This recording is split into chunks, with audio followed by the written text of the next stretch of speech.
Okay, so nais ko pong magsimula po sa ating pag-uusapan sa dalawang tanong. Honestly po, ako po ay nagbabasa ng aking pong Bible noong ilang mga araw, and I was led by God dito po sa ganitong mga tanong, and gusto ko din pong tanungin din kayo. Okay? Ang unang pong tanong ay ito. Ikaw po ba ay nakagawa na ng pangako sa Panginoon? How many say yes? Okay? So, hindi naman po kailangan tumaas ang kamay kung kayo po nahihiya. But kung ikaw po ay nakagawa na ng pangako sa Panginoon, kamusta po ang pangako na yun sa Diyos? Commonly po, ang isang Kristiyano nangangako sa Panginoon when asking something from God. Lord, i-bless mo ako, Panginoon, and God, after this, I will do this, I will do that. And we are all guilty of that. Tama? May mga times po ng ating pangako ay dahil lang sa meron tayong hinihingi sa Panginoon. And my second question po sa ating lahat ay ito. Ikaw po ba ay nakagawa na ng pangako na ang sinasabi mo, Panginoon, I want to be consecrated for you. Lord, I'm not asking for anything. But Lord, I just want to be close with you.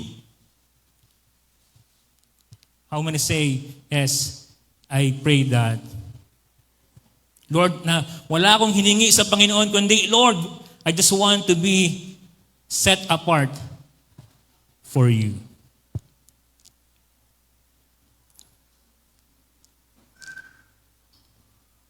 Ito po ay tanong ng Diyos sa akin at tinatanong din po ng Diyos sa ating lahat. Ano ho ang laman ng ating pangako sa Panginoon? At dahil po doon, ang ating pag-usapan ay bigyan ko po ng title. Actually, again, I was brought by the Lord to this passage and this topic.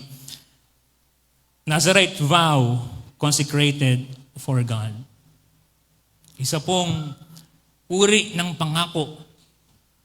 At ang pangako po ay maging nakalaan para sa Panginoon. I want everyone to open your Bibles to Numbers chapter 6, 1 to 21. So I will encourage everyone to have your Bibles with you. Sige po, pakikuha ang mga Bible nyo. Kung wala po kayo nalang mga physical Bible, you can use your e-Bibles. It doesn't matter. Ang pinakamahalaga po, you have your Bibles with you. Okay? Para po alam po natin yung magiging flow ng ating pong pag-uusapan. Now, can I hear amen kung kayo po ay nandun na sa chapter 6 ng Numbers? Okay, good. I hear some people here. How about this side po na to? Okay, good. So, again, huwag niyo pong aalisin po ang inyong pong mata sa ating pong passage kasi diyan po natin kukunin yung ating pong pag-uusapan. But ang ating magiging flow ng ating message ay ito.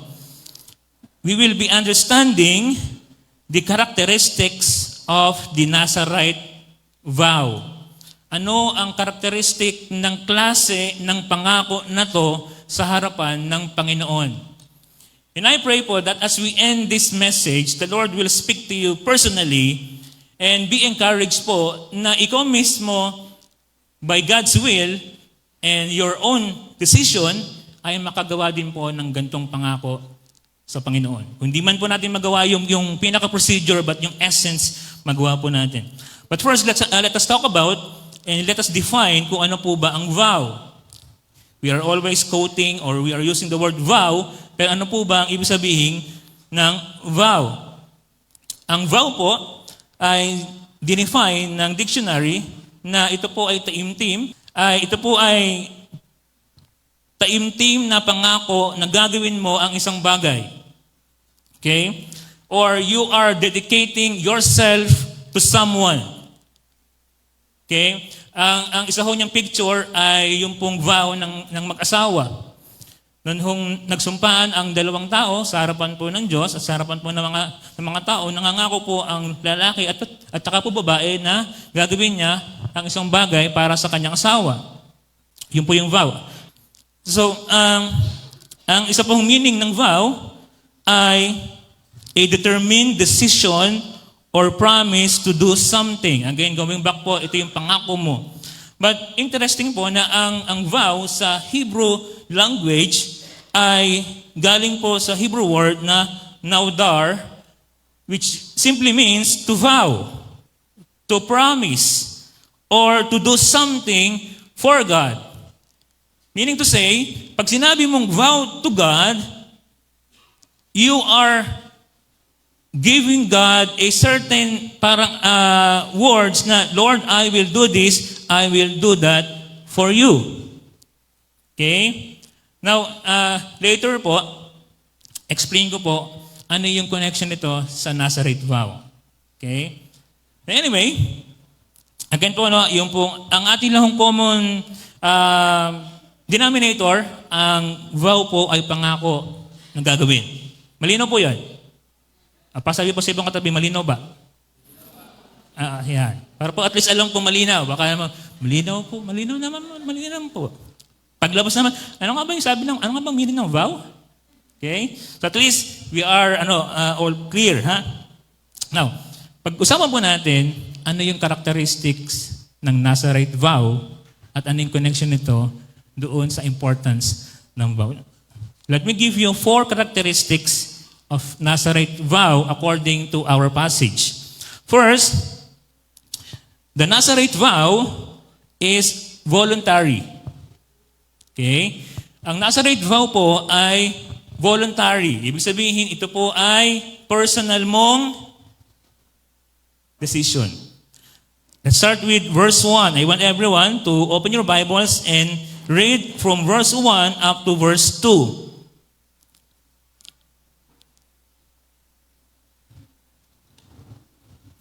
Okay? Verse 1 and verse 2 says, the Lord said to Moses, speak to the Israelites and say to them, if a man or woman wants to make a special vow, o yung pong tinatawag na consecrate an offering, a vow of dedication to the Lord as a Nazarite or Nazirite. So here, sabi po ni Yahweh, ang Nazarite vow ay personal decision ng isang tao. Kaya po ang sabi niya kay Moises, if a man wants to make a special vow. So hindi ito inuutos ng Diyos. Ikaw mismo ang gustong gumawa nito for God. Malinaw po yan? Good. Now, try po natin pag-usapan pa na mas malinaw po yung Nazareth vow na to na voluntary. Okay? Now, the word Nazarite came from the Hebrew word Nazir. Okay? But the word Nazarite came from the Hebrew word Nazir, which means to be consecrated or to be separated. Okay?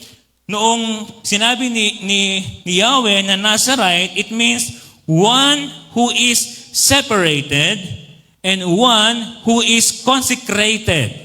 Iba hong meaning ng consecrated ay set apart. Sabihin, ikaw po ay inalis mula sa iba at ikaw po ay inalaan para sa Panginoon. Okay? Okay, good? Thank you. Now, other meaning po nito, okay, ay to hold aloof, okay, to abstain, pag-iwas, okay? So meron pong pag-iwas sa pagkain, inumin, sa lahat ng uri ng karumihan, kahit po doon sa mga pagsamba sa Diyos-Diyosan. Yung po mga pagsamba po sa mga deity or deity. Yun po yung mga tinatawag na apostatize. Yung mga tao talaga na nagsiseparate para na wala silang sasambahing iba. Okay? Especially to set apart for a sacred purpose. Now bakit po merong Nazareth vow? Because you want to... Bakit po merong Nazareth vow? Is for you to be separated to accomplish a divine purpose. Okay?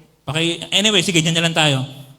Now, the Nazareth vow was voluntary, okay, and personal commitment made by individuals, not something God commanded. Okay? Okay, ito po, again, sabi ko kanina, it is a personal decision of a person. Okay, ikaw po ang mismo ang nangako nito sa Panginoon. And this kind of vow, I just want to clarify yung pong ating pinag-usapan para malinaw sa atin ano ba yung Nazarite vow. Kasi hindi ko po alam kung meron kayong kilala sa Bible na Nazarite. Now, iba ho ang Nazarite sa Nazarene. Malinaw po yun. Jesus is called Nazarene, or he came from Nazareth, kaya po meron Nazarene. But iba ho ang Nazarite.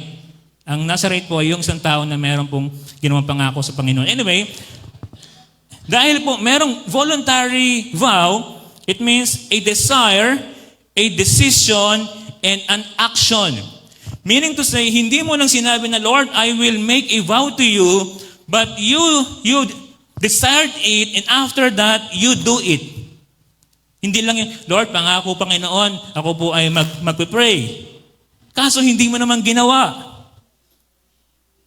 Lord, I will give you whatever na pinagkatiwala mo, Panginoon, sa akin. Kaso hindi mo naman ginagawa. Lord, pupuntahan ko po yung pong tao na yon to bring the good news to those people. Hindi mo naman ginagawa. Lord, hindi na po ako malalate sa pagsamba. Hindi pa rin natin ginagawa. Sabi ho ng isa hong term namin sa seminary, bato-bato sa langit, ang tamaan, hallelujah. Bakit po? Diba sabi po, the truth hurts, but the truth will set us free. Maraming Christian ayaw nang malaman yung truth. Grabe naman si Pastor Ryan, akala mo di na-relate. Pero alam niyo po ba, ako po ay nag-contemplate about vow. Sabi ko, Panginoon, you are giving us yung mga best things from you. But Lord, are we giving our best for you? Dahil po, sinasabi po doon po sa ating home church sa Agusos, kung tayo po ay ganon ka-compassionate or passionate na gawin ho ang ating mga ginagawa sa ating trabaho, sa ating school, sa ating business, lahat parang gagawin mo para lang maging matagumpay yung ginagawa. But parang kay Lord, parang hirap na hirap tayong gawin ang pinaka-best. Sabi ko po nung pong last time sa church, sino sa inyo na noong ilang araw pa lang naghahanda na ng damit para sa Sunday?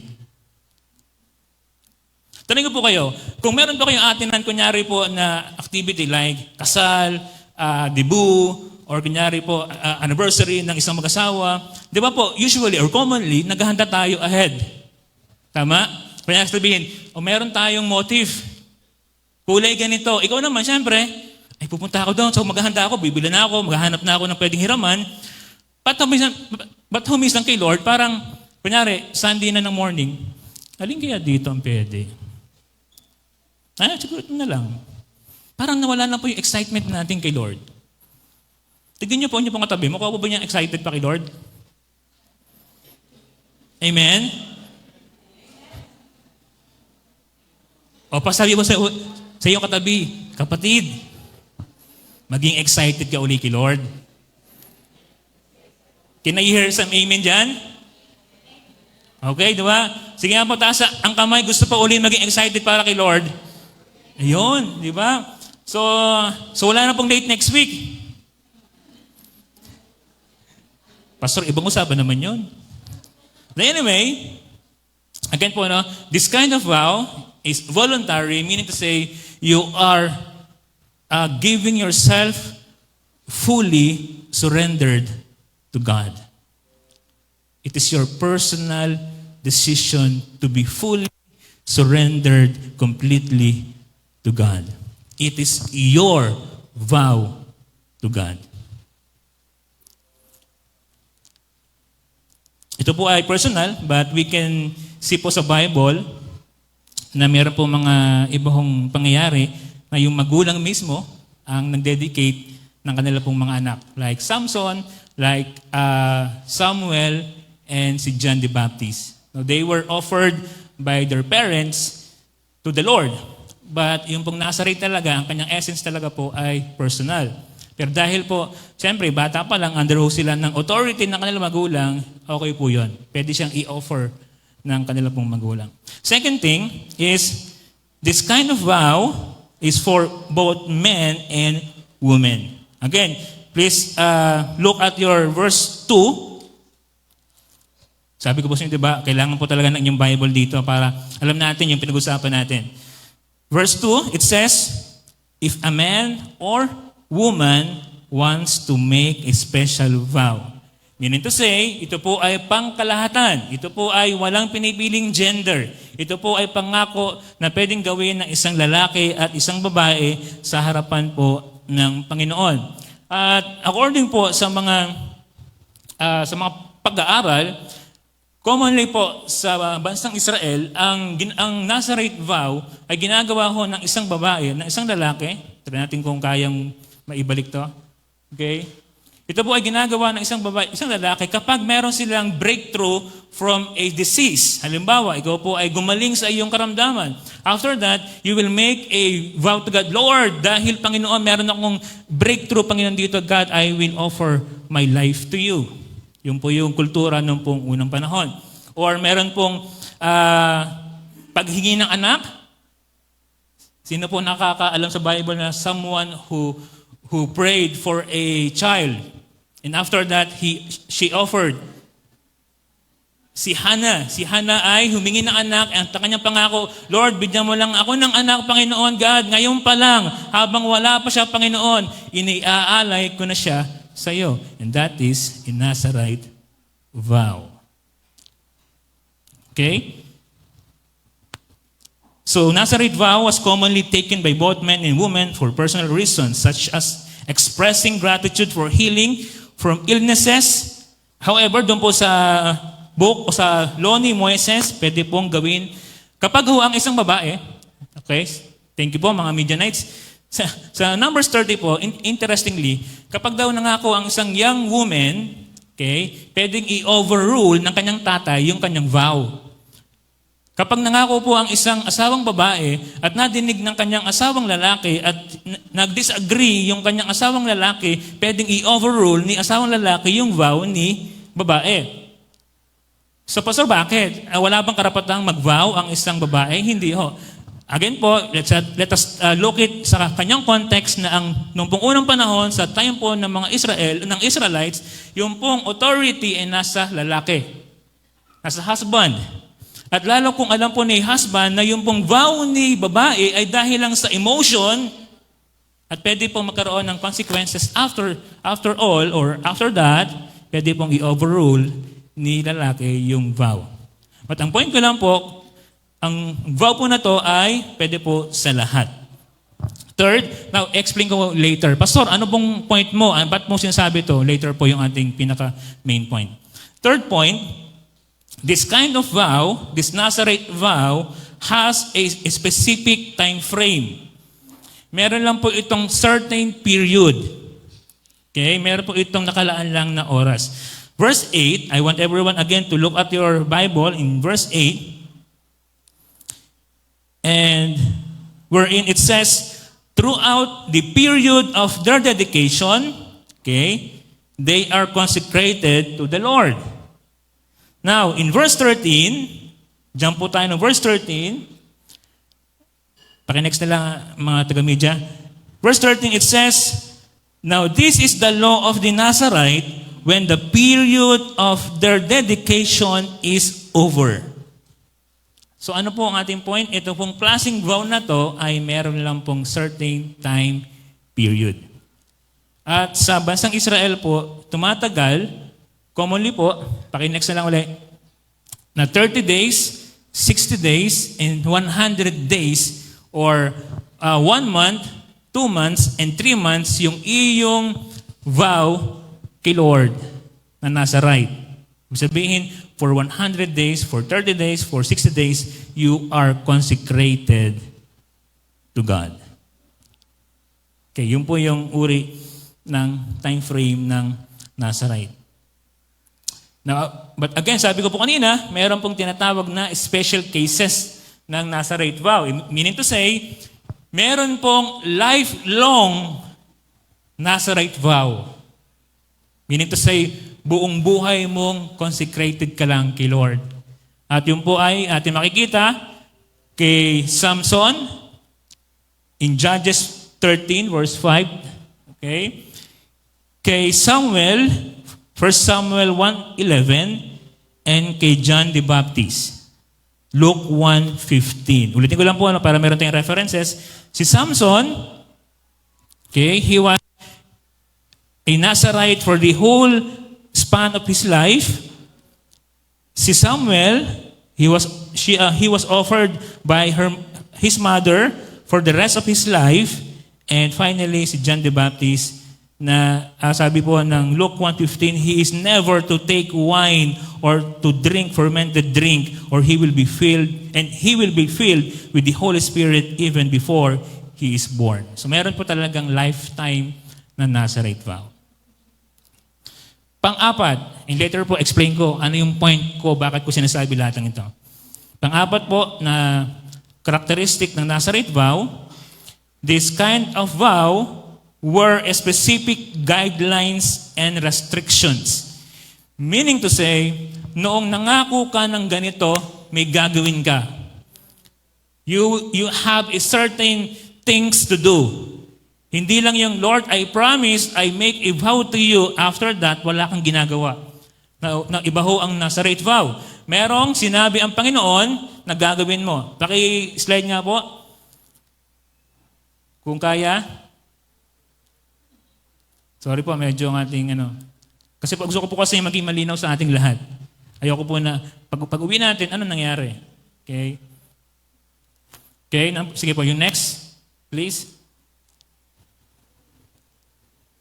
Okay.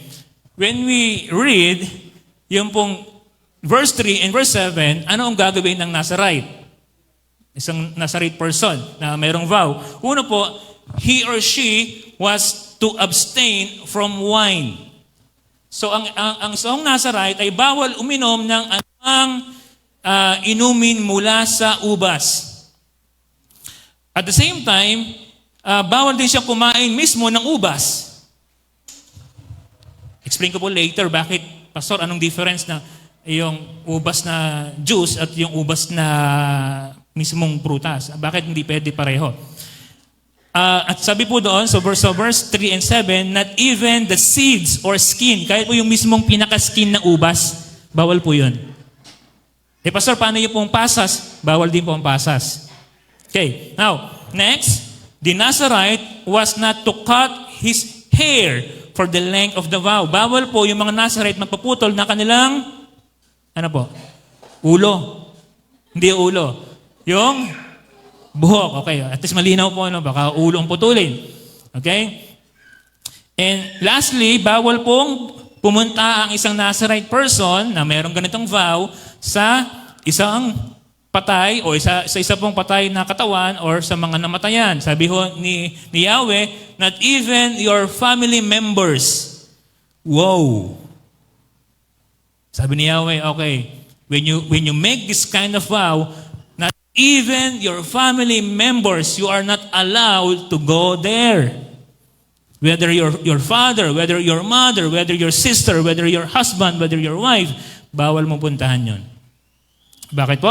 Again, let us look it sa kanyang context na noong pong unang panahon, ang mga patay ay tinuturing na ceremonially unclean. Pastor, napakasadista naman ng ating Diyos. Hindi po, but sa kulturo po ng mga Hudyo, bawal po kasi po, tinuturing po nila na ang patay po ay,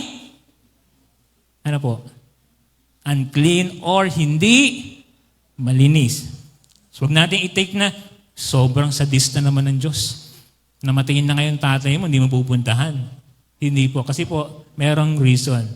Meron pong culture ang mga Hudyo. Okay? Now, explain ko po kung bakit bawal ang wine, bawal yung mismo ubas. Pag nga po, pakislide nga. Ayaw pong gumana sa aking clicker eh. Try po natin kung makakasunod po yung slide.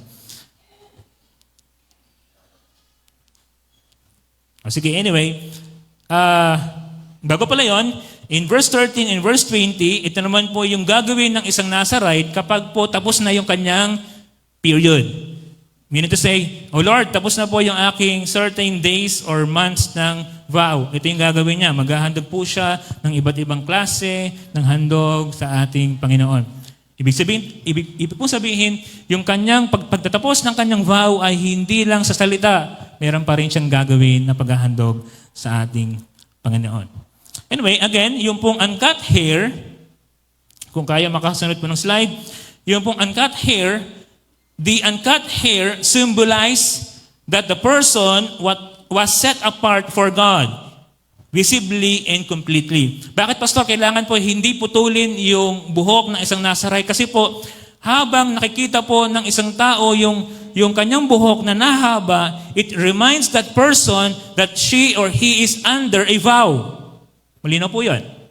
Hindi lang dahil si Lord ay ayaw ng magugupit. Hindi, kasi po, yun hong kanyang buhok, habang meron siyang pagtubo, paghaba, nire-remind po yun ang isang tao na may pangako ako sa Diyos. May pangako ako sa Diyos. That reminds that person, yung kanya pong visible evidence na siya po ay may pangako. At the same time po, ito po ay a public and constant reminder, okay, of their vow and dedication. For people to see, hindi na yung mismong merong pangako, but for other people to see, ay, itong tao na to ay nakalaan sa Diyos. Bakit? We can see sa kanyang buhok pa lang.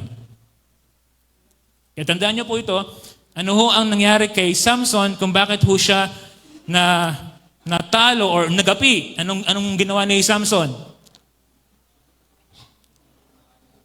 Ano ba nangyari? Ano ho?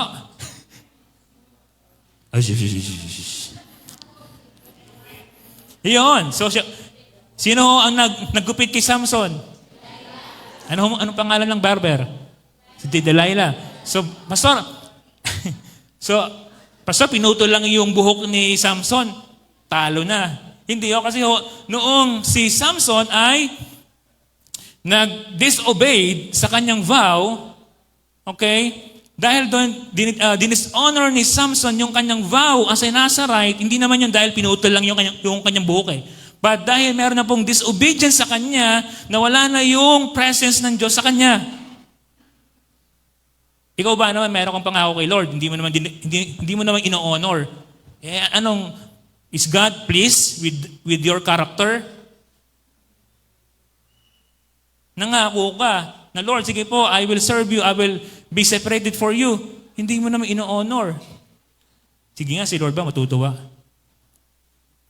So yun po yung nangyari kay Samson. Anyway, now again po, the Nazarite's long untouched hair was a living offering, a daily visible sign of discipline, devotion, and surrender to God. Kaya po meron tayong mga makikita mga tao na mahaba ang buhok, no? Pero again po, ang Nazarite vow ay may certain period lang po ito. Okay? Meron po certain period lang po itong, at ito po ay simbolo ng discipline, devotion, and surrender to God. And finally, yun hong pag-abstain from wine or yung grapes mismo, explain ko lang po ng konti, bakit kailangan po ng abstain o abstinence sa wine? Wine, paki-next na lang po wine represented pleasure, celebration, and comfort in ancient Israel. Kapag po merong tagumpay, merong wine. Kapag po merong mga tinatawag po na makasiyahan, merong wine. Kapag po may mga parang celebration, merong wine. No, bakit kailangan tanggalin ng wine? Bukod sa kanilang tradition, it is also a reminder to them that you have to deny yourself of those pleasures. Yung kaya mong kalimutan, yung sarili mong pleasure. Because you are dedicated to God. Meaning to say po, hindi na yung wine, hindi na yung event, yung cause ng iyong joy. Hindi na yung tao ang cause ng iyong joy. Hindi na yung iyong possession ang cause ng iyong joy. But ang iyong joy comes from God. And honestly po, sometimes as Christians, we are caught on guard na madalas po, kundi tayo aware, minsan po ang ating cause of joy ay bagay. Trabaho, tao, possession. So, masama ba lahat ng yun? There's nothing wrong about it or about them. But yun po ba talagang joy natin? Kailan niya po huling sinabi, Lord, you are my joy.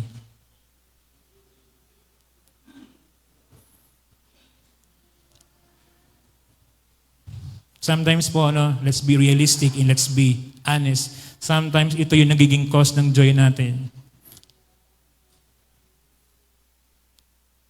Kaya yung pong sinabi na you have to abstain from wine kasi yung wine yung nagiging cause ng joy. Sabi ng Panginoon, iwanan mo yan. Isentro mo yung sarili mo sa akin because I am your joy giver. Is God your joy giver? Hello? Ang Diyos po ba talaga ang joy giver natin? Isa po ang meaning ng abstinence ng wine is total separation. Nazarites avoided not only wine but everything from the grapevine. Tingnan po ito Kung bawal inumin ang grape juice, pero pwedeng kainin ng pasas at ang grape, yung mismong prutas, anong difference? Nagets niyo po yun? Kung bawal inumin ang juice, pero pwede mong kainin yung mismong prutas at yung kanyang pasas, dito ka na lang sa pasas, saka sa prutas. Nagets niyo po yung logic? That's why total abstinence. Kahit yung pasas, kahit yung mismong prutas, kahit yung balat niyan, bawal mong kainin. Bakit? Because you have to practice total separation. For you to be consecrated to the Lord.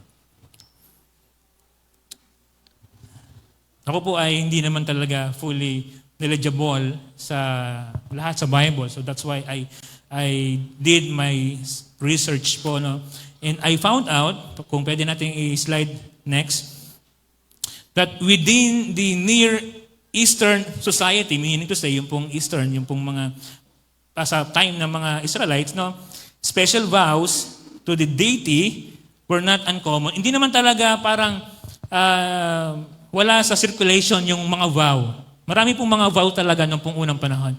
But ito pong interesting. Yung Nazarite vow, it appeared na ito po ay iba sa iba. Yes, meron na pong circulation ng mga vows. Marami na pong vows during that time. Marami na mga pangako sa Diyos. But yung pong Nazarite vow, walang katulad na pangako ito sa Panginoon. Not even pagan rituals, wala silang ganitong klaseng vow. That's why napakahalaga ho ng Nazarite vow sa Panginoon.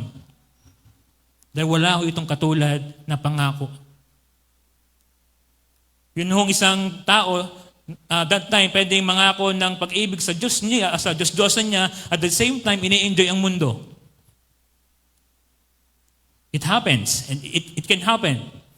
Pero ito hong Nazarite vow, you are fully dedicated to God.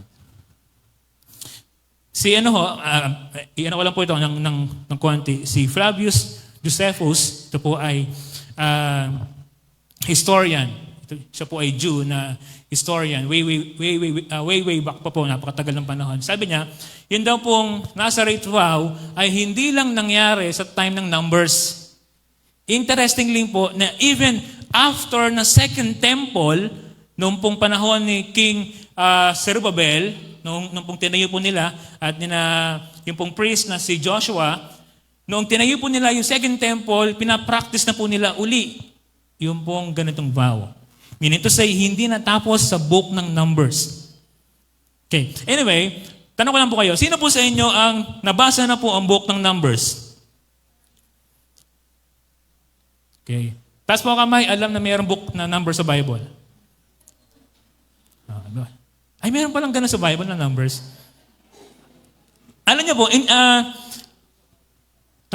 nakakatawang isipin na kaya maraming Christian ang ayaw basahin po ang book ng Numbers kasi ang sabi nila, Pastor, nakaka-boring. Ganito, son of ganito, son of ganito. Pastor, puro na lang son. Puro lahi. Tama? Pero alam niyo po ba, napakahalaga ho ng book ng Numbers. Bakit po? When you read the book, actually po, ang book ng Numbers, hindi ho, Numbers talaga ang kanyang title. Interesting po na ang book ng Numbers, ang kanyang unang, ang kanya pong title talaga ay In the Desert, not Numbers. Bakit po in the desert? Yung mga nangyari sa desyerto noong panahon ng wilderness na itala sa Numbers. Yung rebellion, yung pong katigasan ng puso ng mga Israelites na itala sa book ng Numbers. That's why napakahalaga po ng book ng Numbers kasi it reminds us na kapag po tayo ay rebellious kay God, merong consequences. Alam niyo po, I encourage everyone to read the book of Numbers. And you will see na yung palang rebellion natin, yung rebellion ng Israel, merong consequences sa Diyos. At the same time, you can see here kung paano po minanage ni Moises yung issue na to. Okay, anyway, too much for that. So again po, balikan ko lang po, ito pong Nazarite vow ay hindi natapos sa book ng Numbers. Ito po yung nagpatuloy sa panahon po ni King Zerubbabel. Now, ano pastor sa atin ito ngayon? Ano yung point nito?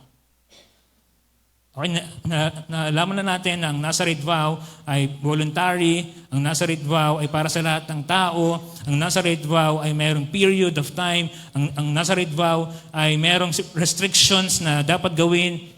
Ano ngayon ito sa atin, pastor? Ano ang point ng lahat ng ito? Let me give you 7 things, and I will end with these 7 things. Na ano po ang dapat implication nito sa ating lahat. Okay? First, sige nga po, paki-slide kung kaya natin. Sige po, next.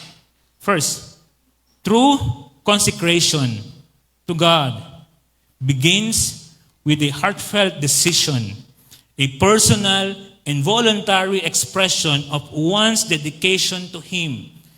Meaning to say, ang hinahanap ho sa atin ng Diyos ay yung ating voluntaryo at personal na pangako sa Kanya. Hindi ko kayo pwedeng ipangako sa Diyos. Ikaw mismo ang dapat nangangako sa Diyos. Ang tanong na lang, do you make your vow to God? Kayo po ba ay nangangako kay Lord? If not, let us be reminded of this kind of vow, the Nazarite vow. Lord, hindi ako ihiling sa iyo ng anumang bagay. Lord, hindi ako, Panginoon, ihiling, Panginoon, ng sinumang tao. But Lord, I just want myself to be fully consecrated for you. Second, tingnan po. Again, although Christians today are no longer bound by this Mosaic law, meaning to say, hindi na tayo sakop sa ganung batas na kailangan mong kailangan mong mahaba ang buo, kailangan mo hindi na kumain ng ganito, hindi mo kailangan uminom ng juice. Kaya hindi na po tayo ganon kasi we are living by grace, not by the law. Pero hindi po natin pwedeng i-separate na we are still living sa principles ng Diyos. Malino po yun. We are living by grace, but we are still living according to God's principles. Now, ano po ang aking point? So, such as living a consecrated life set apart for God's purposes continue hold vital importance and relevance. Meaning to say, yes, hindi mo na kailangan yung ginawang procedure, but the essence, yung vow of consecration to God, we still have to do it. Kailangan pa rin po natin mangako na, Lord, I want to be separated. Separated for you. Okay? Third, next. Though we are no longer required to grow our hair, hindi na po natin kailangan magpahaba ng buhok unless yun po ay sarili mong pasya for a certain reason. Okay lang po yun. Or to abstain from grapes as external signs of devotion, we are still called to a deeper, more radical form of consecration. One in which our entire life becomes a living offering to God, pleasing and fruitful. Meron pa rin po tayong pananagutan na ialay, i-offer, ihandog po ang ating mga sarili sa Diyos bilang mga handog na hain sa Diyos. Yes, hindi mo na kailangan pahabain ng iyong buhok, hindi mo na kailangan na hindi ka iinom ng juice, ng grapes, but meron ka pa rin pananagutan na ialay mo ang iyong sarili sa Diyos. Hindi mo kailangan gawin yung procedure, but you have to live the principles.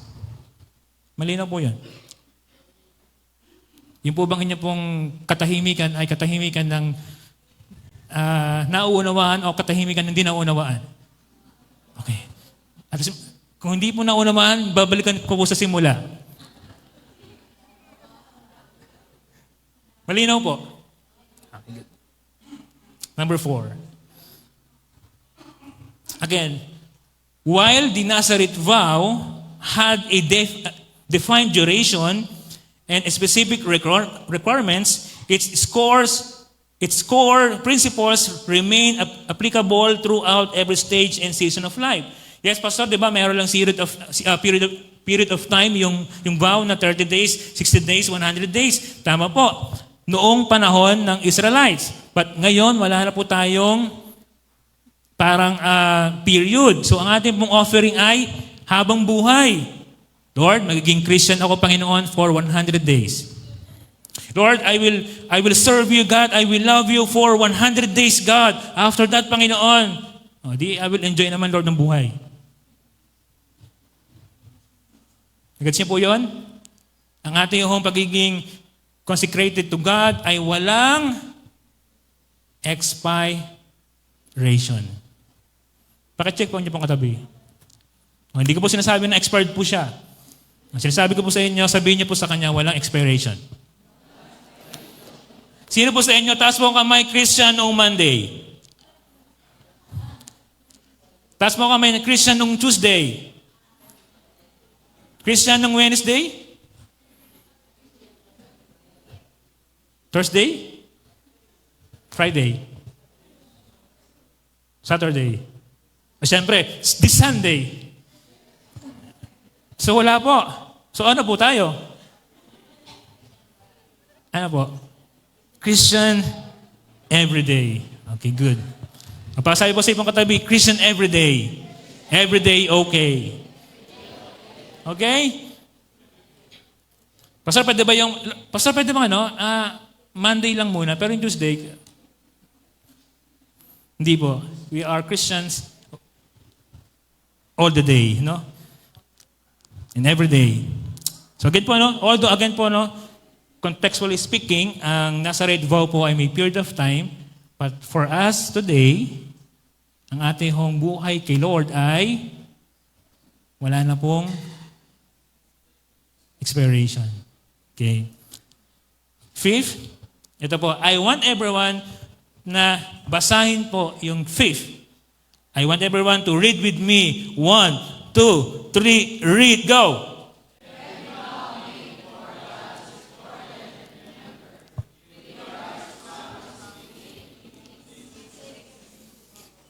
Alam niyo po ba na ang lahat ng pinangako natin sa Diyos ay taken, noted by God?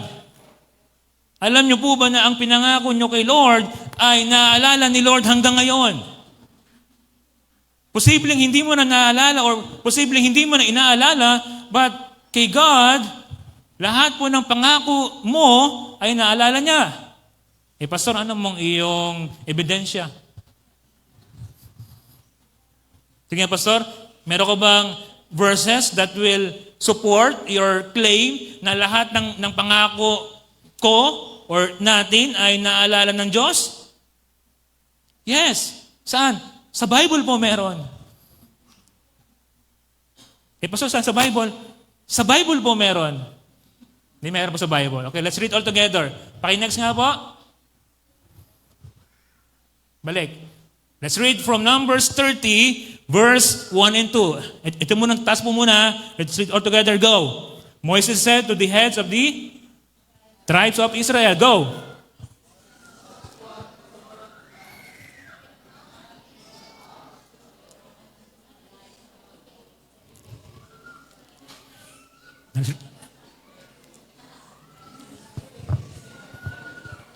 Okay.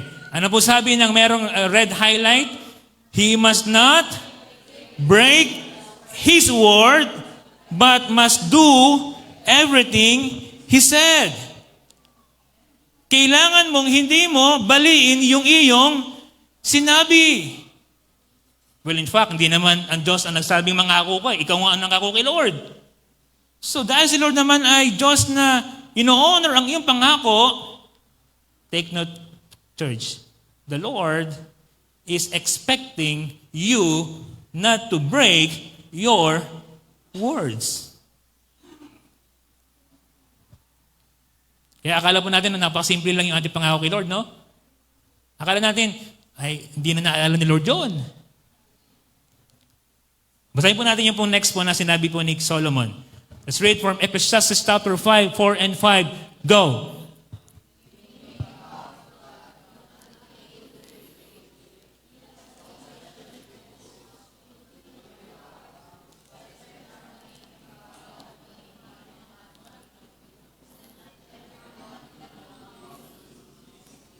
Na ano po sabi po ni King Solomon, sabi niya, when you make a vow to God, do not delay to fulfill it. Hindi yung, Lord, promise. Lord, pwede bang next time na lang? Merong mga delay. Alam niyo po ba, ito ho ang napaka-bigat na description ni King Solomon.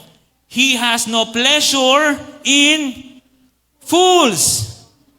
Meaning to say, a person who makes a vow, pero hindi niya ho ginagawa yung kanyang vow, ang tawag po ni King Solomon ay mangmang. So akala natin simple lang? No, sa harapan po ng Diyos, ang taong gumagawa ng pangako na hindi naman ginagawa ay, ano niyo po, nakakatuwa lang po sa ating bansa. At ito po yung lagi kong sinasabi po sa mga taga-Agustos. Ang tao ho, madalas lang talaga, hindi man lahat, but commonly, ang tao madalas lalapit lang kay Lord kapag may kailangan, ano pa? May karamdaman, ano pa? May hinihinging pabor sa Diyos. Dagdagan po natin ng konti. Kapag magpapalit na po ng taon ang ating taon. Saan ako pupunta? Pupunta ako ng simbahan. Bakit? Kasi magbabagong taon na. Kailangan kong bagong taon ay... Tanong po mga kapatid, may bagong buhay po ba sa bagong taon? Tanong po, sino po ba ang nagbabago ng buhay natin? Yung taon o ang Diyos? Po? Si God. So kahit bago ang taon, kung wala ka naman kay God, bagong taon ay... Meron po bang bagong buhay pag wala si Lord?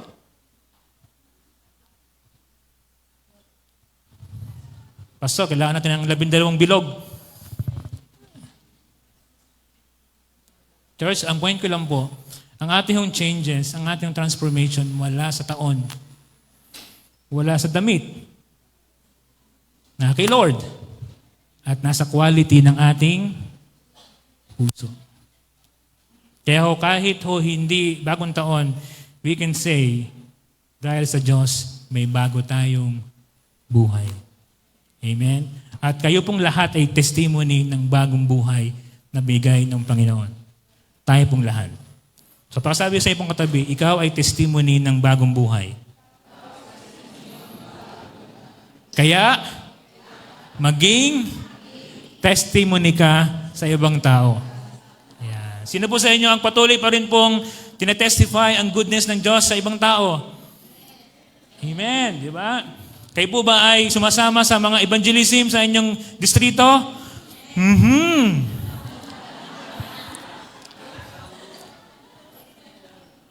Di ba, kami yung mga pastors po kasi, kami yung mayroong mga, siyempre, kami yung mga pastor, pero kami naman yung tao din.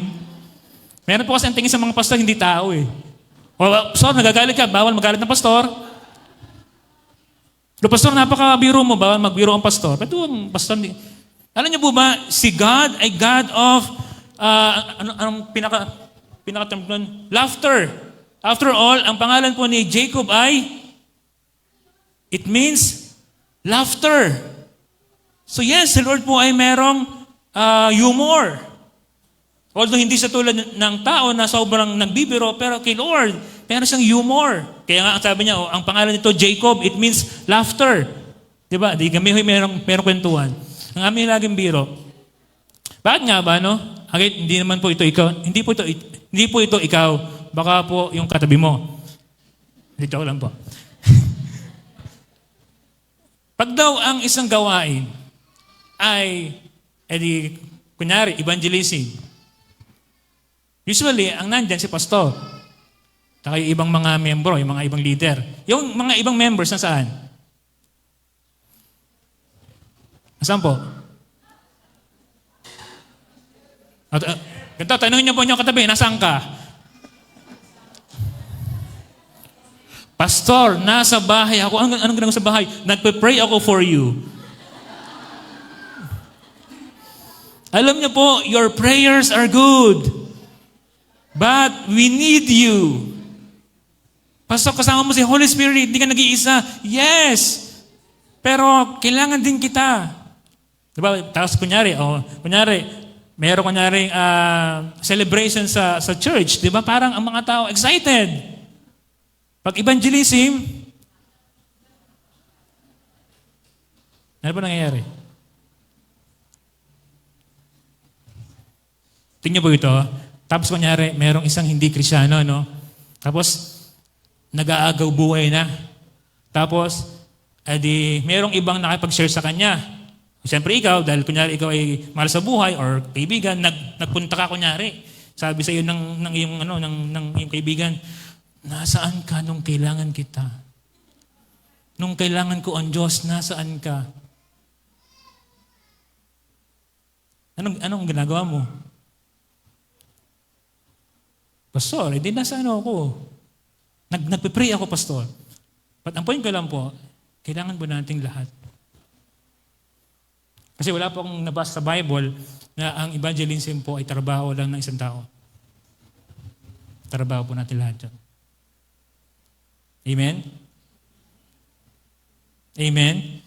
Ayan. Medyo parang medyo nalabong amen eh. Okay? Anyway, James 5. Ganda ko na sabi ni James. Sobrang bigat po na sabi ni James. Well, in fact, the book of James was written to the believers na that time ay yung kanilang faith ay parang walang bunga. Ngayon pa dahil parang walang bunga ang kanilang faith, nagtatalo-talo ang mga Kristiyano. Tingnan po ang Kristiyano, nagtatalo-talo. Sabi ni James, above all, my brothers and sisters, do not swear, not by heaven or by earth or by anything else. All you need to say is a simple yes or no. Otherwise, you will be condemned. Ano ang point ni James? Maraming Christian nangangako, oo, gagawin ko ito. Oo, pupuntahan kita. Oo, babayaran kita. Oo, ganito. Hindi naman ginagawa. Sabi ni James, let your yes be yes and let your no be no. Kasi pag tayo ay double-minded, ito ay maglilid sa atin saan? Compromises. Yung double-minded, magiging compromises. Kung hindi natin kayang kayuan ng ating pananampalataya as Kristiyano. We are all double-minded Christians. That's why, let your yes be yes, let your no be no. Kung anong pinangako mo, gawin mo. Number 6. Si Paul sa kanyang letter sa Rome, sa mga believers in Rome, reflected the spiritual heart behind such a vow. Full devotion, separation from the world, and wholehearted dedication to God. Alam niyo po ba na ang Romans 12, 1 and 2 ay meron pong idea ng Nazareth vow? What, Pastor? Wala akong nabasa doon na Nazareth vow sa Romans 12, 1 and 2. Yes, wala akong Nazareth word na Nazareth sa Romans 1 and 2. But the essence ay nandoon. Diyo po an example. Paki-next po. Tingnan po, pakibasa ng lahat yung unang phrase. Therefore, I urge you, brothers and sisters, meaning men and women. Good. Now, in view of God's mercy, now, kapag po ba ikaw po ay merong offering, yung po ba ay voluntary? Yes, hindi ka pwede magbigay nang ikaw ay napipilitan. At hindi ka pwede mag-offer kay Lord na wala doon ang iyong puso. Now, so merong men and women, voluntary. Next po natin, as a living sacrifice. O kailan mo iniaalay ang buhay mo? Kailan dapat ialay ng isang Kristiyano ang kanyang buhay? Kahapon lang. Mamaya? Ngayon? Araw? That's why sabi niya, living sacrifice, meaning to say, habang may buhay, ito po ay nagpapatuloy. Okay? Ito po ay buhay. So meron siyang time frame, meron siyang duration, yung po yung daily lifestyle. Now, holy and pleasing to God, this is your true and proper worship. Now, do not conform to the pattern of this world, but be transformed by... Now, these were specific guidelines and restrictions. Okay, do not be conformed. Okay, lumayo ka sa takbo ng mundo. You have to be separated from the world. Okay? Then you will be able to test and approve what God's will is His good, pleasing, and perfect will. Meaning to say, kapag nagawa mo lahat ng ito, you will be consecrated for God. And I will tell you po, church, yung pong mga tao lamang na consecrated kay Lord, sila yung nakakaalam kung ano po talaga ang tunay na kalooban ng Diyos. If you are living your life, sabi mo, for God and for the world, I doubt, hindi mo alam ang kalooban ng Diyos. Kasi pwede bang magsama yung world and Lord? Hindi. That's why we need to be separated from the world and live for God. I will end po with my final challenge. Sige nga po, paki-end nga po lahat sa ating final words. Sorry. Number 7 pa pala. Hindi ko pala nailagay yung number 7. Again, while the Nazareth vow is not a direct command from God, hindi po ito pinag-utos ng Panginoon, the Scripture still calls us to live in holiness. For God Himself is holy. Sabi po ni Peter, na kinote niya from the Old Testament, sabi ng Diyos, be holy because I am holy. Ang iba hong meaning ng be holy, be separated, be consecrated. So, Pastor, applicable pa rin ba ang essence ng Nazareth vow sa isang Christian? Yes, sabi ng Diyos, be holy for I am holy. Let me end po with this encouragement sa ating lahat. If you're going to be honest with yourself right this very moment, sa inyo po bang palagay, hindi mo nagagawang ipangako ang sarili mo sa Diyos? Or pwedeng pinangako mo ang sarili mo kay Lord, pero hindi mo naman ginagawa. Now, my final challenge is this. Why not, church, why not let us reaffirm our vows to God. Alam niyo po ito pong maliit po na metal sa aking left arm sa may pinakapang-apat na daliri. Hindi ko alam pinakatawag dito eh. Ano tawag dito? Alam ko lang finger to eh. Alam niyo po, habang ito po habang ito po nasa aking pong daliri at habang ito po nakikita ko, it reminds me of my vow to Renren. Meaning to say, noong nangako po ako May 18, 2017 kay Renren, this ring reminds me yung pangako mo sa asawa mo. Now, alam ko po hindi naman lahat mayroon pa nito. But yung ating buhay ay sapat na pong reminder ng pag-ibig ng Diyos. And lagi po sinasabi, Pastor, bakit sa inyo walang image yung cross? Because Jesus, who we serve, does not remain on the cross. He lives in us. Kaya sabi ko, di ba, His name is Emmanuel, God with us. Naku, ang Diyos po yung nasa atin. Ano po bang pwede natin i-offer kay Lord?